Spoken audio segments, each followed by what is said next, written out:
नमस्कार। खबर फास्ट पर बड़ा मुद्दा देख रहे हैं आप। मैं हूं आपके साथ प्रीति सिमार।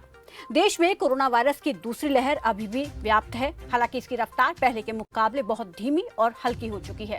लगातार 5वें दिन कोरोना वायरस के दैनिक संक्रमित मामले 1 लाख से कम आ रहे हैं। हालांकि दैनिक मौत के आंकड़ों में उतार चढ़ाव जारी है। स्वास्थ्य मंत्रालय की तरफ से जारी किए गए आंकड़ों के अनुसार पिछले 24 घंटे में 84,000 केस सामने आए हैं, जबकि 4,002 लोगों की मौत हुई है। मौतों का यह आंकड़ा जहां लोगों को डरा रहा है, वहीं चिंता भी बढ़ा रहा है। आज बड़ा मुद्दा में इसी पर बात करेंगे।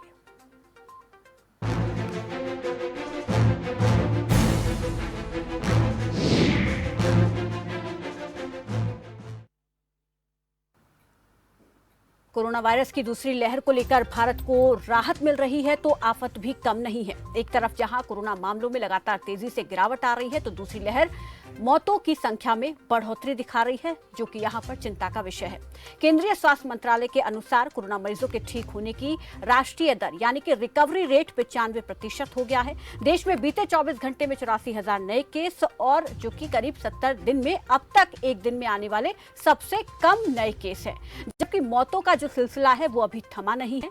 देश में फिलहाल कोरोना के 11 लाख से कम एक्टिव केस हैं। बीते 24 घंटे में आए कुल नए मामले 84,332। ये एक्चुअल आंकड़ा है जो कि स्वास्थ्य मंत्रालय की तरफ से दिया गया है। और बीते 24 घंटे में कुल ठीक हुए मरीजों की बात की जाए तो 1,21,311 लोग ठीक हुए हैं। और बीते 24 घंटे में कुल मौतों का आंकड़ा 4,002 और देश में कोरोना संक्रमितों का कुल आंकड़ा 2,93,59,155 है। और देश में अब तक ठीक हुए मरीजों की बात करें तो ये संख्या 2,79,11,384 है। इसके अलावा देश में कोरोना से मरने वालों का जो कुल आंकड़ा है 3,63,081 और भारत में फिलहाल कोरोना के कुल एक्टिव केस की बात की जाए तो 10,80,690 कुल एक्टिव केस हैं। और वैक्सीनेशन अभियान भी तेजी से चल रहा है। 21 जून के बाद इसको और तेजी मिलेगी। फिलहाल 24,96,03,04 लोग वैक्सीनेट हो चुके हैं। और इसी पर हम बातचीत करेंगे क्योंकि स्वास्थ्य मंत्रालय के मुताबिक कोरोना के जो मामले हैं उनमें तो कमी देखने को मिल रही है। वहीं आज एक और अहम जानकारी दर्शकों को पहले हम दे दें। जीएसटी काउंसिल की अहम बैठक में कई बड़े फैसले लिए गए हैं, जिसमें कोरोना से जुड़ी दवाइयों पर जो टैक्स रेट था उसको घटाया गया है। अब देखना होगा कि इन फैसलों से कितना फायदा लोगों को होगा। और इसके अलावा यहाँ पर सबसे अहम सवाल, क्योंकि कोरोना के संक्रमित जो मामले हैं वो भले ही कम हो रहे हैं, लेकिन मौतों का आंकड़ा अब भी यहाँ पर लोगों को डराने वाला है। 4,000 मौतें दर्ज की गई हैं पिछले 24 घंटे में। तो बड़ा सवाल यहाँ पर यही है कि संक्रमण दर कम होने के बावजूद भी मौत का आंकड़ा क्यों कम नहीं हो रहा है, वो भी ऐसे वक्त में जब आज हमारे देश में ऑक्सीजन की किल्लत जो हो रही थी वो खत्म हो चुकी है। दवाइयां भी पर्याप्त मात्रा में हैं। और इसी पर बात करने के लिए हमारे साथ कांग्रेस प्रवक्ता योगेंद्र सिंह जुड़ गए हैं। हेल्थ एक्सपर्ट डॉक्टर विनय गुप्ता हमारे साथ जुड़ गए हैं। विनय जी, आपका स्वागत है। और बीजेपी की तरफ से प्रदीप भटनागर हमारे साथ जुड़ेंगे। विनय जी, सबसे पहले मैं आपके पास आना चाहूंगी। यहाँ पर सबसे अहम सवाल यही बन रहा है कि अब देश में संक्रमण दर हम देख रहे हैं कि कम होती जा रही है। केस 84,000 जो कि 5 दिन लगातार हमने आंकड़े देखे, उसमें सबसे कम अभी माना जा रहा है। लेकिन मौतों का आंकड़ा अभी भी चिंता का विषय बना हुआ है।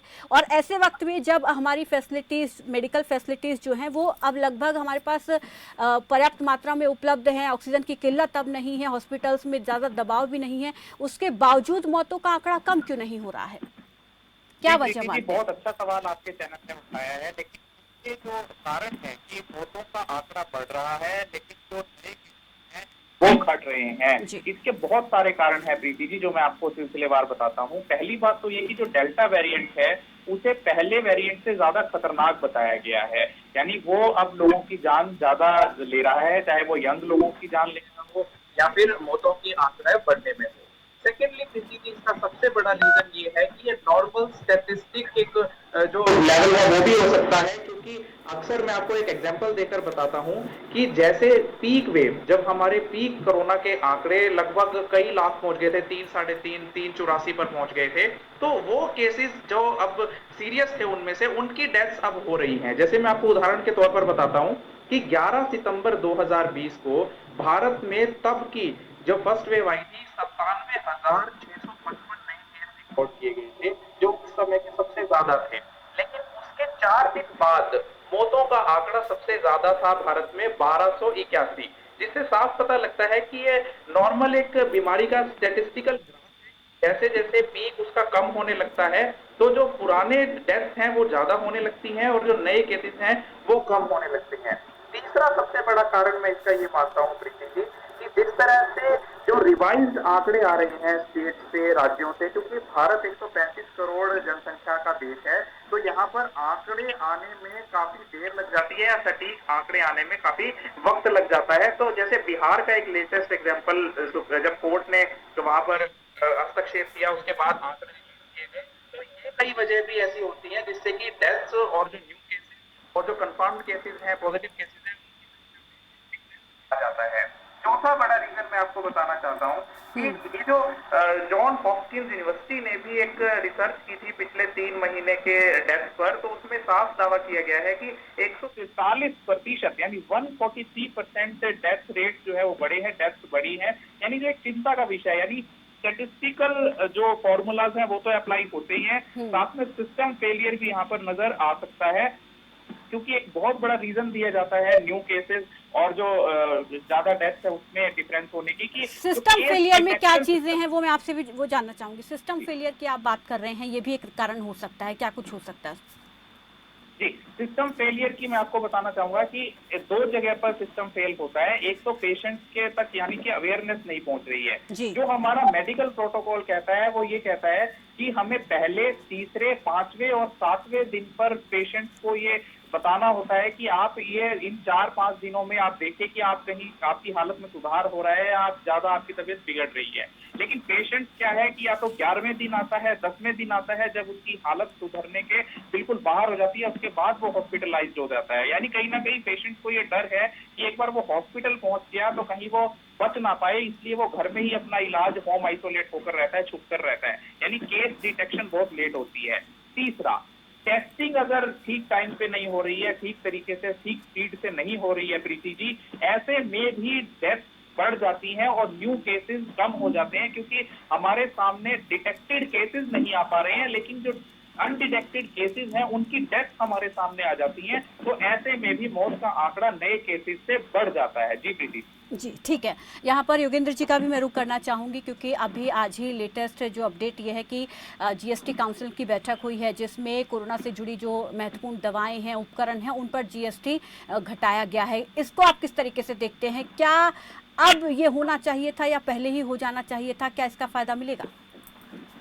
देखिए प्रीति जी, कोरोना जैसी वैश्विक महामारी पिछले साल ही हमारे देश में आई थी और इस बार इसका, जैसे आपके हेल्थ एक्सपर्ट बता रहे हैं, इसका जो अलग सा वेरिएंट है, इससे डेथ रेट हमारे देश में ज्यादा बढ़ रही है।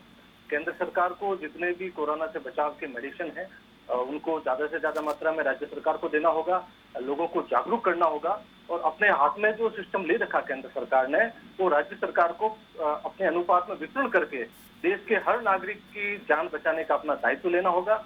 जैसा कि आपने बताया, जीएसटी काउंसिल की जो बैठक हुई है, पिछले 2 माह पहले जब कोरोना पीक पे था तो केंद्र सरकार वैक्सीनेशन को फ्री नहीं कर रही थी, राज्य सरकारों को रुपए में बेच रही थी और उस पर भी जीएसटी लग रही थी। केंद्र सरकार इस कोरोना को लेकर जो भी मैनेजमेंट का फैसला है वो काफी देरी से ले रही है, जिसका दुष्प्रभाव भारत के आम नागरिकों को बढ़ रहा है। जैसे जैसे केंद्र सरकार देरी से फैसला लेती है वैसे उसका खामियाजा राज्य सरकार को और आम जनता को भुगतना पड़ता है। मेरी मांग रहेगी केंद्र सरकार से कि आप जो कोरोना जैसी वैश्विक महामारी में जीएसटी आप किसी उपकरण पे लगाइए मत, टैक्स से फ्री कर दीजिए, उससे भी ज्यादा अगर आप मदद देना चाहते हैं। ठीक है, सरकार ने फैसला लिया और ये राहत देने की यहाँ पर कोशिश की है। प्रदीप भटनागर हमारे साथ फोन लाइन पर जुड़ गए हैं। प्रदीप जी, स्वागत है आपका। यहाँ पर बिल्कुल, यहाँ पर सबसे अहम सवाल तो मैं यही करना चाहूंगी कि जिस तरीके से दर घट रही है लेकिन मौतों का आंकड़ा बढ़ रहा है, तो लोगों के मन में अभी भी डर बना हुआ है। डर कम कैसे होगा? एक्सपर्ट ने बताया, जो हमारे साथ जुड़े हुए हैं हेल्थ एक्सपर्ट, की अवेयरनेस की कमी है। डर आप लोग कैसे कम करेंगे? कब लोगों को पूरी तरीके से जागरूक करेंगे? देखिए, डॉक्टर साहब ने बहुत अच्छा बोला, एवरेज की कमी है। तो कमी क्यों है वो हम आपके सबने बैठ के टीवी के माध्यम से, हमने ट्विटर पे, फेसबुक पे और हमने लोगों के बयान सुने कि जैसे जैसे जो असल में कुछ लोग फॉलो करते हैं किसी चीजों को, कोई गुरु को फॉलो करता है, किसी राजनेता को फॉलो करता है। उसी तरीके से जो फॉलोवर्स हैं पॉलिटिकल पार्टीज के, उन्होंने जो शुरू में भ्रम फैलाने की कोशिश करी, ये उसका नतीजा है कि ये भाजपा की वैक्सीन है। और बहुत ही बेनमी तरीके की मैं ओपन नहीं बोल सकता, यहाँ तक कि उलमाओं ने तो क्या क्या चीजें कह दी हैं मुस्लिम समुदाय के, मैं ठीक है, वो उनका काम था, आपने क्या किया?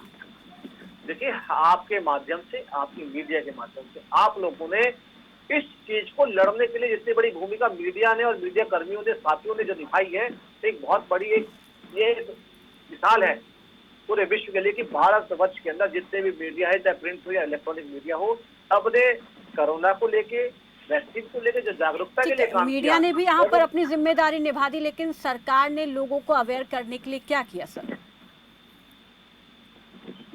बहुत बढ़िया, बिल्कुल सही सवाल किया। देखिए, सबसे बड़ा माध्यम तो आपसे अवेयरनेस के लिए यहाँ आप डिनाई नहीं कर सकते, क्योंकि आपके माध्यम से, अखबार के माध्यम से सरकार ने जो संदेश, जो भी चीजें, जो उपदेश संदेश, जो भी दवाओं के विषय में बताना था, उसमें बाखूबी आपके इलेक्ट्रॉनिक मीडिया और प्रिंट मीडिया के से काम किया। दूसरी चीज, भारतीय जनता पार्टी एक बहुत बड़ी विश्व की पार्टी, जिससे बहुमुखी कार्यकर्ता, बहुत चौमुखी कार्यकर्ता, बेशुमार कार्यकर्ता है, उनको वार्ड वाइज लगाया गया और बाकायदा ड्यूटी लगाई गई कि एक बूथ कार्यकर्ता को अपने बूथों में जाके जो भी 45 वर्ष से ऊपर के हैं, 45 वर्ष के, उनको निकालिए, जाके सेंटर में लेकर टीका लगवाइए। ये आपकी जिम्मेदारी है। जैसे बूथ पे आप वोट लेना जानते, वोट मांगना जानते, तो जनता के अवेयरनेस कार्यकर्ताओं को काम करना पड़ेगा। हम लोगों ने पूरे भारत में बूथ लेवल पे काम चलाया और हमने उपेक्षा भी करी विभिन्न पार्टियों से कि वो आगे आए, जैसे वोट मांगने के लिए आते हैं, अपने बूथ बैठाने का आते, वो भी आगे आए, मगर वो कहीं भी उन्होंने हेल्पिंग ये काम नहीं करा जनता के लिए, कहीं बीच में अवेयरनेस के लिए काम नहीं किया। उल्टे उनके मुखियाओं ने कह दिया कि नहीं, ये तो बीजेपी की वैक्सीन है, ये तो क्या नाम खराब है, इस पर अप्रूवल नहीं है। आपने क्या क्या देखा सुना भी, ये सबको जगह दिए, तो जगह ने देखा भी और हमारी जगह हटाई भी उसकी लेके। क्यों? विपक्ष ने ही इस चीज पे उंगली उठा दी कि भाई आप जो वैक्सीन लगवा रहे हैं ये ठीक नहीं है। दूसरी चीज, डॉक्टर, जितने डॉक्टर से जान गंवा दी जनता को बचाने के लिए, आज पूरे विश्व को, पूरे भारत को विपक्ष को लेके उन्हें सलाम करना शुरू देना चाहिए, मगर आज भी लोग उन हरकतों से बाज नहीं आ रहे उंगली उठाने का। तो वही पक्षपात, जातिवाद, धर्मवाद देके चीजें सहायता की जा रही है, उस विषय में भी जागरूक होना पड़ेगा। प्रदीप जी, अब यहाँ पर ठीक है, आपने बहुत सारी चीजें बताई हैं, लेकिन यहाँ पर एक और अहम फैसला कि जब समय होता है सरकार उस दौरान कोई फैसला नहीं ले पाती। जैसे हमने वैक्सीनेशन का देखा, 16 जनवरी से वैक्सीनेशन अभियान शुरू हो गया, लेकिन अब सरकार ने यहाँ पर फैसला लिया कि 21 जून से 18+ को बड़ी तादाद में वैक्सीनेट किया जाएगा और राज्य सरकारों को केंद्र सरकार वैक्सीन देगी। अब यही यहाँ पर जीएसटी काउंसिल की आज अहम बैठक हुई है, उसमें जीएसटी से जुड़े उपकरणों पर अब टैक्स दर घटाई गई है, जो कि पहले हो जाना चाहिए था, जो कि जब देश पीक से गुजर रहा था कोरोना की सेकेंड वेव से, तो उस दौरान क्यों ये फैसला नहीं लिया गया? देरी से क्यों सरकार जाग रही है? सरकार ने कहीं से कहीं तक कोई नहीं जाग हुई है, ना ही पीछे हुई चीज के लिए आगे बढ़कर हर चीज को बढ़ाया गया, काम को लेकर। हम आपने इस कोरोना काल के अंदर हमने वो वैसी दरिंदे देखे हैं, चाहे वो किसी पार्टी के हो या जनता के हो, जो भारत माता की जय बोलने वाले हो, उन गद्दारों को, जनता को देखा है जिस तरीके से लोगों ने ऑक्सीजन, वैक्सीन और कोरोना की दवाइयाँ किस तरह बेची गई है, वो भी हम आपने देखी है। वो भारत माता की जय कर लीजिए, खूब जितना मर्जी कर लीजिए, मगर जब भारत माता के सपूत ही भारत माता के बच्चों को बलिदान देने में, दवाई देने में, आप यहाँ तक देख लीजिए कितना इंसानियत गिर गई है कि लोगों ने इंजेक्शन में पानी भरकर तक दे दिया। उस देने वाले ने ये सोचा कि इसकी इंजेक्शन से ये माँ है, किसी के भाई है, बाप है, मरेगा, इस विषय पर नहीं है। और विपक्ष ने इस विषय को लेकर जागरूकता अभियान के लिए कुछ नहीं किया। देखिए, सबसे बड़ी चीज इसमें क्या थी कि आप सरकार की बात करते हैं, सरकार ने जितनी भी वैक्सीन आ रही है, दवाइयाँ आ रही हैं, सब पे फोकस लेके बहुत बारीकी से काम किया। देखिए, आप कैसे रहिए, आप स्पीड से चलाइए आप वैक्सीन, लेकिन ये फैसला सर उस वक्त लिया जाना चाहिए था जब ज्यादा लोग इन दवाइयों का इस्तेमाल कर रहे थे, उनको जरूरत पड़ रही थी, और उस दौरान उस संकट काल में भी उन्हें इसके लिए ज्यादा टैक्स देना पड़ रहा था, जीएसटी देना पड़ रहा था। उस दौरान क्यों नहीं लिया? अब तो इतने ज्यादा लोगों को इसकी जरूरत नहीं है, क्योंकि अब तो हम देख रहे हैं कि केस कम आ रहे हैं।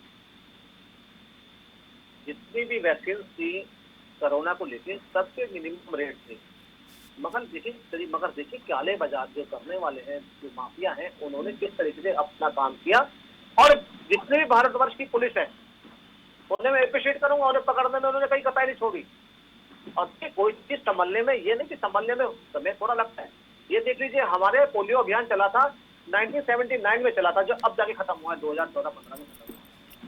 वो भी एक बहुत बड़ी एक वो है। मगर क्या है, कोई वैक्सीन लगती है या चलती है, उस चीज में समय लगता है। आज ये देख लीजिए कि उत्तर प्रदेश चले जाइए, मध्य प्रदेश चले जाइए, सर मैं जो आपसे पूछ रही हूँ आप उसका ठीक से जवाब नहीं दे रहे हैं, ये मुझे जवाब नहीं मिला है अपने सवाल का।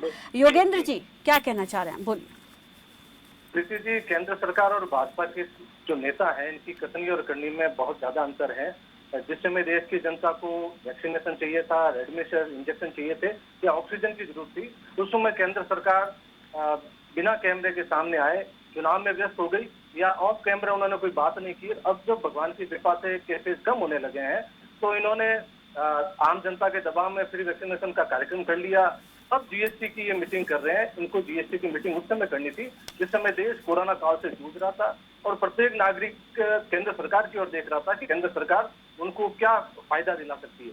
तो मेरा मानना ये है कि केंद्र सरकार को बिना राजनीति किए, अब जब ये देरी से आए हैं तो अब भी इनको जो भी कोरोना के उपकरण है या कोरोना वैक्सीनेशन है उनको टैक्स फ्री कर देना चाहिए और राज्य सरकार के साथ तालमेल बैठा के जो जागरूकता अभियान है वैक्सीनेशन लगाने का, अवेयरनेस का, उसको और अधिक बल देना चाहिए ताकि ग्राउंड लेवल पर जो जनता है वो जागरूक हो सके, वैक्सीनेशन हो सके और कोरोना से कैसे उसका बचाव हो सके। WHO और एक्सपर्ट ये कह रहे हैं कि थर्ड वेव भी आने वाली है, तो हमें उससे कैसे बचाव करना है, इसकी तैयारी हमें आज से करनी है। प्रदीप जी आऊंगी, लेकिन इससे पहले यहाँ पर चाहूंगा जी, योगेंद्र जी बहुत अच्छी बातें कर रहे थे। योगेंद्र जी, मैं तो आपकी अच्छी बातें मैं कहूँ पंजाब को, राजस्थान को भी सिखानी चाहिए, छत्तीसगढ़ को भी सिखानी चाहिए। भारतीय जनता पार्टी की सरकारों ने जैसे प्रदेश में भी सीखी और जितने भी वेंटिलेटर बेड थे, ICU बेड थे, उनसे बाखूबी जागरूकता से लेके और अभियान बना के सारे जिला हॉस्पिटलों को पूरे कंप्लीट तैयार कर दिया है। मगर आप लोग कभी कोई सवाल पूछते तो आप लोग जवाब नहीं देते। क्यों? आपने राजस्थान में ICU बेड बेच दी, आपका जवाब नहीं देते, बैठ के आप कथनी करनी बहुत कुछ इधर उधर बोलते रहते हैं, बोली कोई दिक्कत नहीं, मगर आप कभी सवालों का जवाब नहीं देते। आपसे पहले ही पूछा गया 10 बार जितने भी कांग्रेस नेता प्रवक्ता हैं कि आप पंजाब में ICU बेड। ठीक है प्रदीप जी। विनय जी, यहाँ पर GST की तरफ GST काउंसलिंग की आज बैठक हुई है, बहुत अहम और बहुत बड़े फैसले इसमें लिए गए हैं। आप किस तरीके से देखते हैं, क्या अब ये फैसले जो लिए गए हैं ये कारगर साबित होंगे या पहले इनकी बहुत ज्यादा जरूरत थी? देखिए प्रीति जी, जिस तरह से गुड्स एंड सर्विसेज टैक्स के जो काउंसिल की बैठक में कोरोना की विभिन्न दवाइयों को टैक्स फ्री करने का या उनमें रियायत देने का ऐलान किया गया है, मैं समझता हूँ एक स्वागत योग्य कदम है। लेकिन जिस तरह से वैक्सीनेशन की इस समय पूरे देश को जरूरत है, ये बहुत अच्छी बात है कि प्रधानमंत्री ने पहले भी हमारे लोगों के लिए जो विश्व के सबसे बड़े टीकाकरण अभियान का नाम दिया था कोरोना को, लेकिन बाद में उन्होंने कहा कि इसमें कुछ गलतियां रही सेंटर की तरफ से, तो उसे सुधार करके अब सेंटर ने अपने हाथ में कमान ले ली है। देखिए, इस समय देश को मेडिकल इमरजेंसी के समय एक होकर लड़ना है। ये पॉलिटिकल डिबेट का टाइम नहीं है कि किसने क्या करना चाहिए, किसको नहीं करना चाहिए। मैं समझता हूँ ये हम सबकी साझा जिम्मेवारी है। बीजेपी के प्रवक्ता जो इस समय कह रहे हैं कि हाँ हम वैक्सीनेशन लगाएंगे, हम बूथ लेवल पर काम कर रहे हैं, मेरा ये कहना है कि आपने अब तक केवल और केवल 3 या 4% जनसंख्या को ही वैक्सीनेशन लगाया है। ऐसा क्यों? आप उसे वर्ल्ड लेवल से कंपेयर मत कीजिए कि वहां पर 2 करोड़ वैक्सीन लगी हैं, 4 करोड़ वैक्सीन लगी हैं। हमारी भारत की जनसंख्या की 100% आबादी जो 18 से 45 साल तक की है, उसको वैक्सीनेशन की जरूरत है। आज अगर एक व्यक्ति जो 18 साल से 45 वर्ष का या 45 वर्ष से ऊपर का है, क्या आप उसे गारंटी दे पा रहे हैं मेडिकल इंफ्रास्ट्रक्चर की, या फिर वैक्सीन के एक भी डोज उसको कम नहीं पड़ेगी? क्योंकि कई कॉल्स तो मेरे पास आती हैं कि हमारे पास प्रॉपर इंफॉर्मेशन नहीं है कि वैक्सीनेशन कैंप कहाँ पर लगाया जा रहा है, हमारे पास जो सर्वर है, इंटरनेट वेबसाइट है, वो डाउन है। ठीक है, यहाँ पर ये विनय जी वही बात होगी कि सिस्टम फेलियर है। प्रदीप जी जवाब दीजिए, केवल 4% ही आप अभी तक वैक्सीनेट कर पाए हैं और अपने आप को दूसरे देशों से कंपेयर करते हैं, बड़ा सिस्टम फेलियर है ये? जी बिल्कुल फेलियर नहीं है। और डॉक्टर साहब अगर बैठे तो डॉक्टर साहब अगर कहीं सेंटर पे अगर वैक्सीनेशन कर रहे होंगे तो डॉक्टर साहब खुद बता सकते हैं कि एक दिन में कितने लोगों को लगा पाते हैं वैक्सीन। मैं क्वेश्चन डॉक्टर साहब से करता हूँ, मैं कांग्रेस के नेता तो बता नहीं पाएंगे, नहीं बता पाएंगे तो मैं इसके बारे में बताऊंगा। एक दिन में सेंटर पे कितनी वैक्सीन लगती है कम से कम और कितनी देर तक लगती है। वैक्सीनेशन की कमी नहीं है, अभियान की कमी है। और अभियान की कमी सबसे बड़ी है जागरूकता। लोग बाग अपने घर से नहीं निकलते। देखिए कितनी बड़ी विडंबना है, आज इतना टाइम हो गया वैक्सीन लगाते हुए और करते हुए, आज 45 वर्ष से ऊपर की आयु के लोगों को वैक्सीन को नहीं लग पाई। क्यों नहीं लग पाई? उठा के ठीक रिपोर्ट सेंट्रल गवर्नमेंट पे भाई तुम्हारी गलती है। मगर लोगों में अवेयरनेस की कमी है, लोगों को नहीं निकलना चाहते कि नहीं हमें जरूरत ही नहीं है वैक्सीन की, हम तो ठीक है, स्वस्थ है, सब ठीक है। जब आपदा की बात आएगी वही सरकार को गाली बकेंगे, वही सरकार पे एक उठाएंगे, उस चीज पे कहां इस पे इल्जाम देंगे। विपक्ष तो खड़ा हो गया बोलने के लिए। विपक्ष क्या मदद कर रहा है इस समय? क्या विपक्ष अगर मदद करता होता, अगर सारा पूरे वर्ल्ड में जितने भी सरकारें हैं सब विपक्ष सबका है और सब एक जागरूक हो जाते हैं। डॉक्टर साहब ने बड़ी आसानी से कह दिया अभियान की। आज मैं बताता हूँ आपको, एक वैक्सीनेशन सेंटर पे आप 10 बजे शुरू करते हैं, 9 बजे शुरू मेरे करते हैं। पास एक आंकड़ा है, पहले मैं वो शेयर कर लेती हूँ आपके साथ। वैक्सीनेशन की हम यहाँ बात कर रहे हैं, 24 घंटे में 34,33,763 लोगों को डोज दी गई है, जो कि स्वास्थ्य मंत्रालय ने ही साझा किया है आंकड़ा। और अब तक कुल 24,96,03,004 डोज दी जा चुकी हैं। इतने बड़े आबादी वाले देश में क्या आप इसे सफिशिएंट मानते प्रदीप जी? मैं बिल्कुल ही मानता, जी हाँ बिल्कुल ही मानता। वैक्सीन अगर वैक्सीन चल रही है और बहुत स्पीडली काम चलना चाहिए और मैं समझता हूँ कि लोगों को आगे आगे लगवानी चाहिए। मगर विडंबना यहाँ आती है कि वैक्सीन लगवाने लोग आ क्यों नहीं रहे। तो ये तो आपका सरकार का काम है ना सर, कि वो अवेयर करें, लोगों को जागरूक करें। जैसे संजय और जो सहूलियतें हैं, जिस तरीके से बताया विनय जी ने कि उनको काफी सारी दिक्कतें आ रही हैं लोगों को पंजीकरण कराने में, पंजीकरण करा रहे, बहुत दूर दूर सेंटर्स उनको मिल रहे हैं वैक्सीन लेने के लिए। आपने इतना इजीली बोल दिया, जैसे स्वर्गीय संजय गांधी ने नसबंदी अभियान चलाया था, घर से पकड़ पकड़ जबरदस्ती कराई थी। आप तो इस टाइप की बात कर रहे हैं आप, जिससे कि बोले। लेकिन आप वैक्सीन लगवाने के लिए क्यों फोर्स नहीं कर सकते? गाँवों में डॉक्टर ही पिटे हैं और जितने हमारी माँ बहनें जितनी गई उनको प्रोत्साहन कर रहे हैं, उनको भी पिटाई हुई है, उनकी गालियां भी पड़ी हैं, वो भी देखा हम आप लोगों ने।